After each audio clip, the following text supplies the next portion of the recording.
Bonjour Emeline, Bonjour Amaury. je voulais tout d'abord te remercier d'avoir accepté cette invitation pour ce numéro de Je vous appelle de la part d'eux. Le concept il est simple, on va échanger ensemble sur ton expérience, le management un peu sous toutes ses formes. Et puis à la fin de cet échange, je te demanderai de m'ouvrir à ton tour ton réseau pour que je puisse multiplier ce genre d'entretien et que je puisse avoir une base de données sur le management. J'imagine qu'un manager, jeune ou confirmé, qui découvrira ces vidéos, trouvera une source d'inspiration et des retours d'expérience qui seront sûrement très, très riches. Voilà pourquoi je suis très très heureux de partager ce moment avec toi aujourd'hui.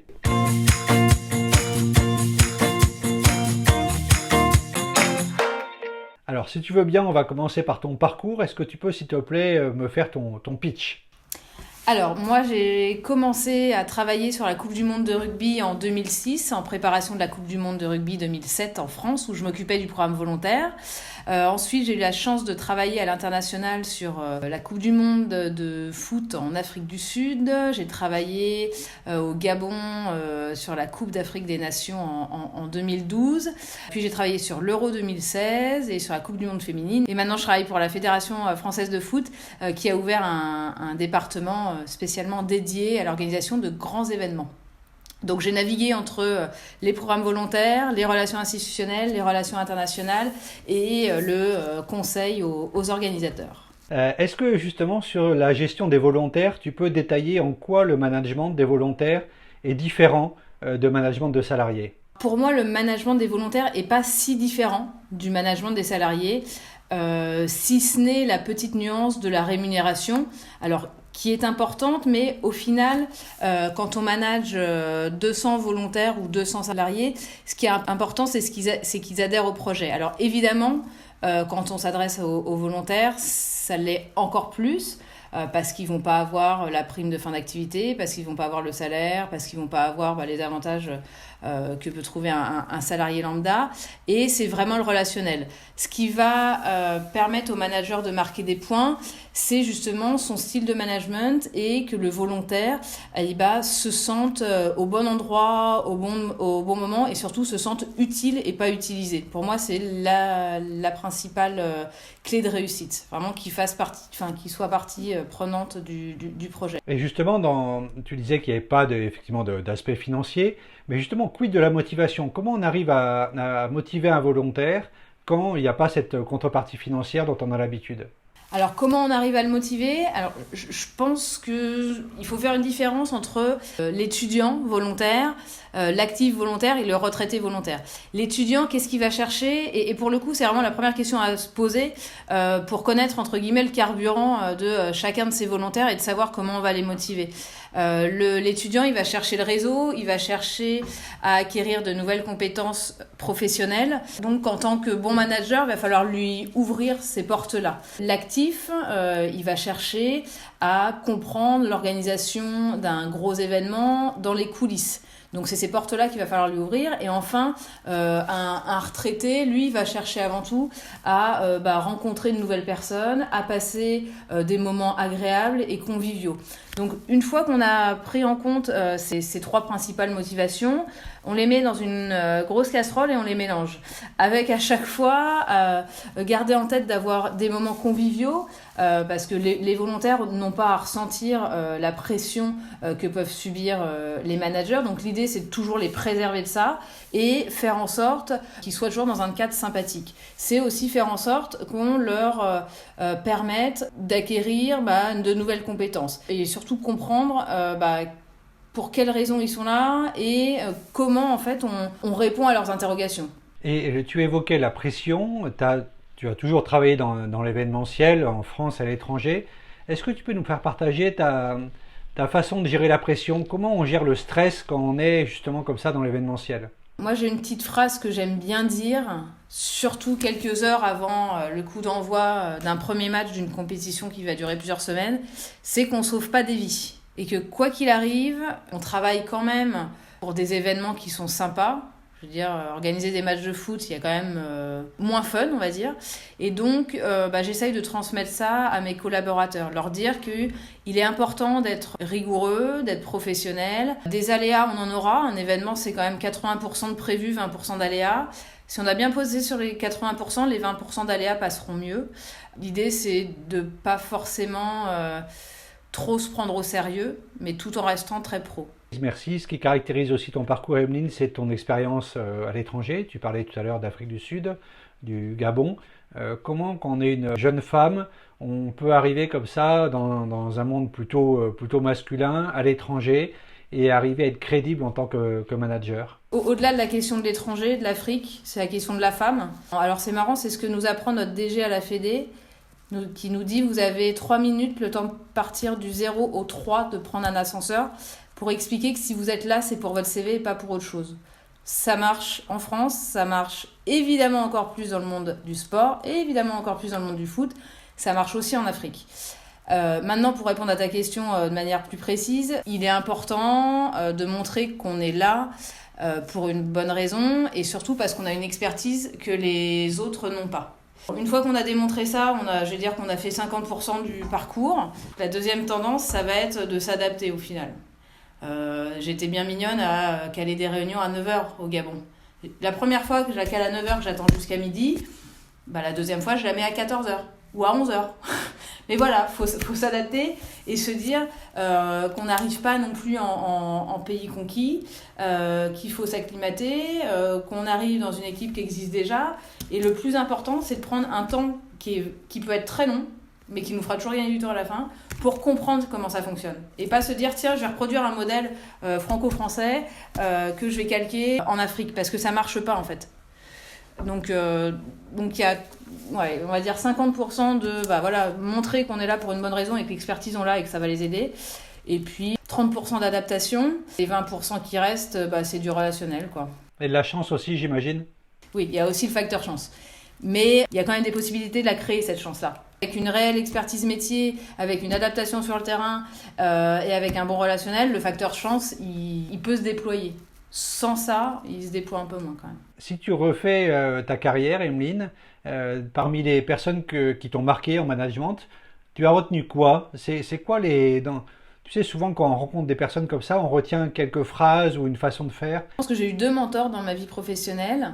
Le premier a travaillé sur les programmes volontaires des plus grands événements. Et il m'a appris, il nous a toujours dit cette chose-là quand on est arrivé dans son équipe et sur le projet, c'est: vous allez vivre avant tout une aventure humaine. Ok, j'en accepte l'augure. À cette époque, j'ai 25 ans, c'est mon premier job, je viens de finir mes études. On va pas se mentir, j'y connais pas grand-chose. Donc bon, je me dis, il a sûrement raison, mais je vois pas trop de quoi il parle. Et au final, je me suis rendu compte que ça peut être le résumé en fait d'une carrière dans l'événementiel. Parce qu'on a beau faire des tableaux Excel magnifiques, on a beau essayer de tout contrôler, ce qui restera à la fin, c'est les relations qu'on aura pu créer avec nos collègues, avec les prestataires, avec les volontaires, et c'est la seule chose qui fera que ça marchera. À ce moment-là, il y a les personnes avec qui on a pris le temps de parler, et il y a les autres. Il faut espérer ne pas avoir besoin des autres, parce qu'elles, en tout cas, elles n'auront pas le temps, quoi.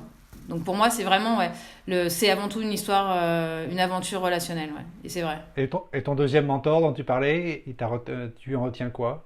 Qu'il est important de ne pas imposer nos idées et de faire en sorte de toujours être dans le compromis. En tout cas, de donner la possibilité de l'être et d'ouvrir un espace de dialogue.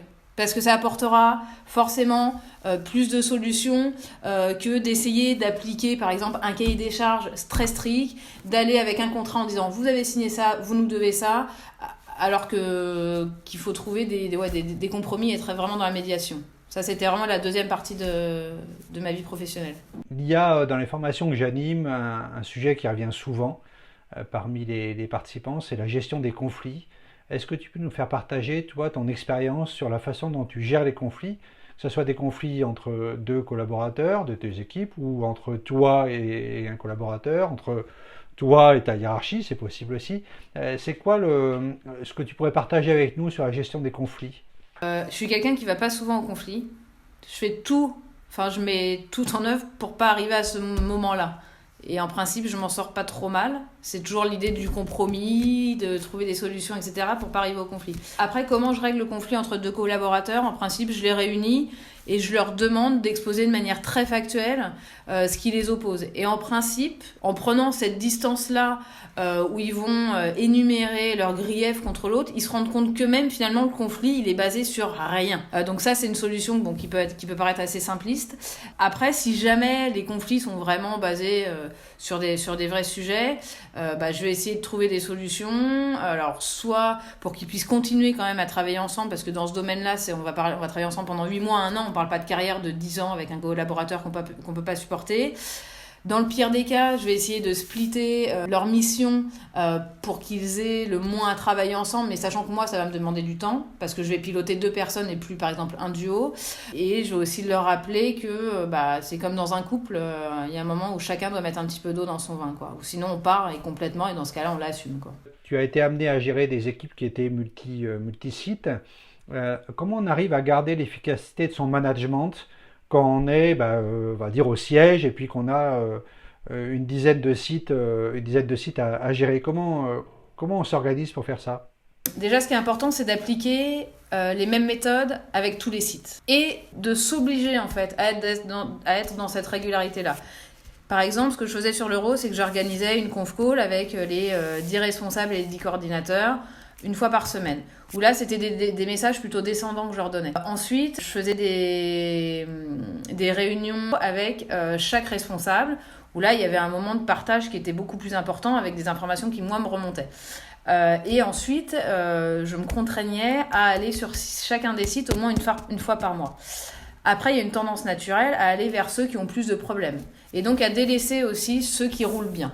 Et je savais, par exemple, sur un site comme Saint-Étienne qui roulait excessivement bien, qu'au final, je pouvais m'épargner et gagner 15 minutes avec lui pour essayer d'aller aider un autre site. Je l'ai fait parfois, mais il faut essayer de le faire le moins possible. Parce que c'est comme dans une fratrie, c'est important d'être équitable avec chacun. Après, ce qui est important aussi, c'est d'être disponible. De ne pas se contraindre à toi, c'est le lundi à 14h, on est mardi, il est 16h, désolé, tu reprends un ticket. Donc ça, c'est important. C'est aussi contraignant parce que ça demande une sursollicitation constante.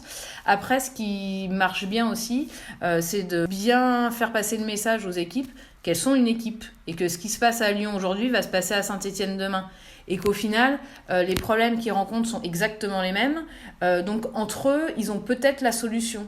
Et donc, vraiment favoriser le travail collaboratif et qu'à un moment, ils puissent prendre leur téléphone en me disant, on essaye de démêler le truc, ça marche pas, est-ce que tu peux nous donner une info? Plutôt que de m'appeler continuellement pour le moindre souci qui est déjà arrivé ailleurs et qui ne demande pas forcément une réaction du siège instantanée, quoi.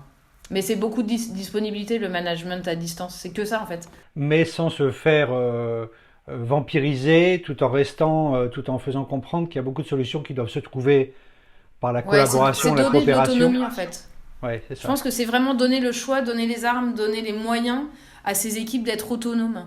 Parce qu'on retrouve ça chez beaucoup de managers qui se plaignent d'être sursollicités. Mais oui, mais ils donnent pas les infos, ils donnent pas les moyens de ne pas être sollicités. À partir du moment où on donne tous les moyens de les rendre autonomes, on se rend compte que ça marche super bien. Et que sur les 2-3 sollicitations inutiles, entre guillemets, qu'on va avoir, finalement, ça reste 2-3. On peut passer de 30 sollicitations à 3 assez vite en donnant justement les outils. Et puis en leur disant, voilà, travaillez ensemble, échangez entre vous, on se retrouve à être sollicité que sur des vrais sujets. Un sujet qui revient aussi souvent en formation, c'est la délégation. Où certains managers peuvent avoir l'impression que s'ils délèguent, ils perdent du pouvoir. Est-ce que tu peux nous faire partager ton expérience? Je pense que la question, c'est déjà pourquoi on délègue. Est-ce que c'est une question de temps ou est-ce que c'est une question de choix? Moi, j'ai été dans les 2 cas. Pendant la Coupe du Monde féminine, je continuais aussi à gérer les relations internationales et institutionnelles à la Fédé. Donc, c'est-à-dire que j'avais des déplacements où j'étais à Dakar pendant 4 jours. Mes équipes sur la Coupe du Monde féminine ne me voyaient pas. Donc, je demandais à mon collaborateur d'aller systématiquement à toutes les réunions d'équipe le lundi, ce qui était quand même pas très pratique parce que j'étais au courant de pas grand-chose au final. Donc là, c'était une délégation par obligation. En effet, je me suis désemparée de beaucoup de sujets parce qu'il les gérait en toute autonomie. Et au bout d'un moment, je me suis rendu compte que ça serait peut-être bien quand même que je m'y intéresse un peu plus parce que même s'il travaillait excessivement bien, qu'il était complètement autonome, je perdais le lead. Et par rapport à d'autres managers, j'étais pas forcément au courant j'étais pas au courant de tout ce qui se passait. Après, quand je vais déléguer par choix, ce qui arrive la plupart du temps quand même, j'ai pas l'impression de perdre le pouvoir de quoi que ce soit parce que je vais assurer un suivi, parce que j'ai le temps.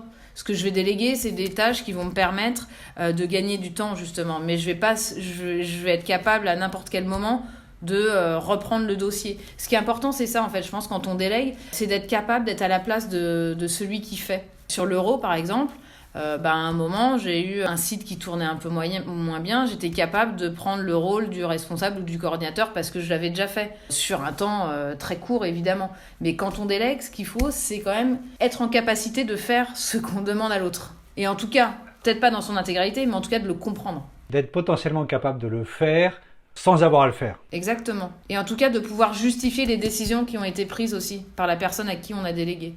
Merci. On a évoqué donc dans cet entretien beaucoup de choses sur la motivation, sur la capacité d'adaptation, sur l'écoute, sur les compromis. Si tu devais aujourd'hui donner 3 qualités principales d'un manager, imagine que tu as en face de toi un jeune manager qui te demande quelles sont les 3 qualités principales pour bien faire cette mission. Tu lui synthétises de quelle façon?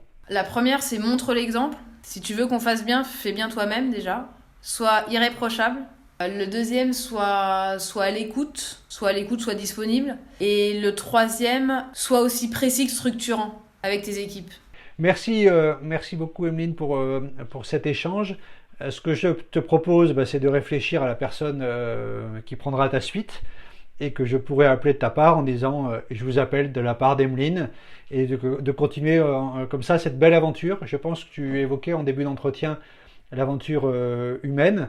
Et j'imagine que cette série d'interviews peut être aussi une aventure professionnelle, avec des échanges sur le management, mais aussi humaine, parce que je vais être amené à rencontrer des personnes que je ne connais pas aujourd'hui et qui vont accepter de partager leur expérience. Et donc ça sera ta prochaine mission, si tu l'acceptes, de m'ouvrir ton réseau et de me faire rencontrer une des personnes, peut-être un des 2 mentors qui t'a marqué. Et avec grand plaisir, Amaury. C'était super, c'était très riche et donc je te remercie 1000 fois pour cet échange.